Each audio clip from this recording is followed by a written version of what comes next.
یہ وہ جاسوسہ ہے جس نے ایران کی آرمی چیف سائنٹسٹ اور بہت سارے نقصانات کروائے اس کی جاسوسی کر کے۔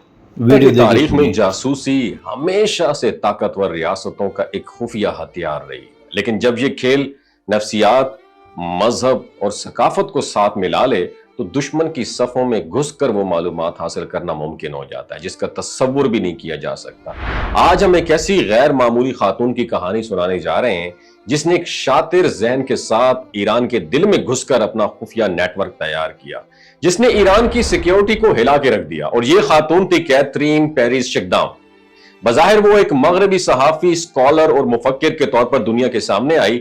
اس نے اسلام قبول کیا اور ایرانی انقلاب اور ولایت فقیہ کے حق میں آواز اٹھائی، اور رفتہ رفتہ ایران کے حساس اداروں، حکومتی حلقوں اور حتیٰ کہ رہبر اعلیٰ آیت اللہ خامنائی کی قریبی حلقوں میں اپنی جگہ بنا لی۔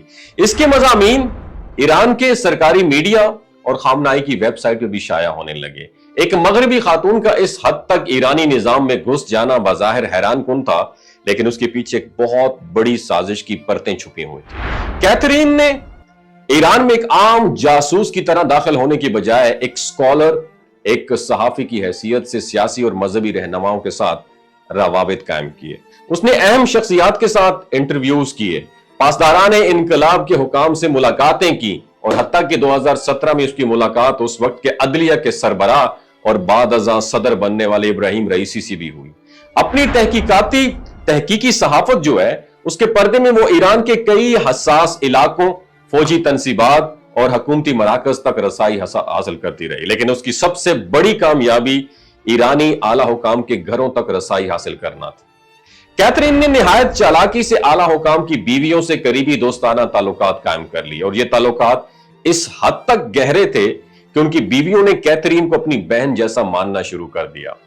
گھریلو محفلوں میں ہونے والی بے تکلف گفتگو، شوہروں کے سکیجول، سفری منصوبے، سیکیورٹی اقدامات، جہاں تک کہ ان کی ذاتی کمزوریاں، سب کیتھرین کے ریکارڈ میں محفوظ ہوتی رہیں، اور یہ تمام معلومات براہ راست اسرائیل تک پہنچتی رہیں، جہاں ان کے ذریعے ایران کے اندر کئی ٹارگٹ کلنگز اور خفیہ کارروائیں کی گئیں۔ ایران کے ان حساس اور قریبی حلقوں سے ملنے والی معلومات کی بنیاد پر اسرائیلی انٹیلیجنس نے نہ صرف ان کے کئی اہم ایرانی شخصیات کو ٹارگٹ کیا، بلکہ ایران کی خفیہ نظام کے کمزور پہلو بھی سب کے اوپر آشنا ہو گئے۔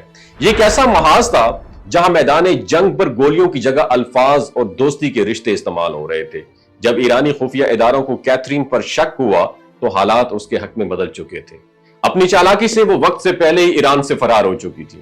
ایران کے پاس اس کے خلاف ٹھوس ثبوت اکٹھے کرنے کا وقت ہی نہ رہا، اور یوں اسرائیل نے ایک نہایت نفیس اور پیچیدہ نیٹ ورک کے ذریعے ایران کو اندر سے کھوکھلا کر کے ڈیمیج کر دیا۔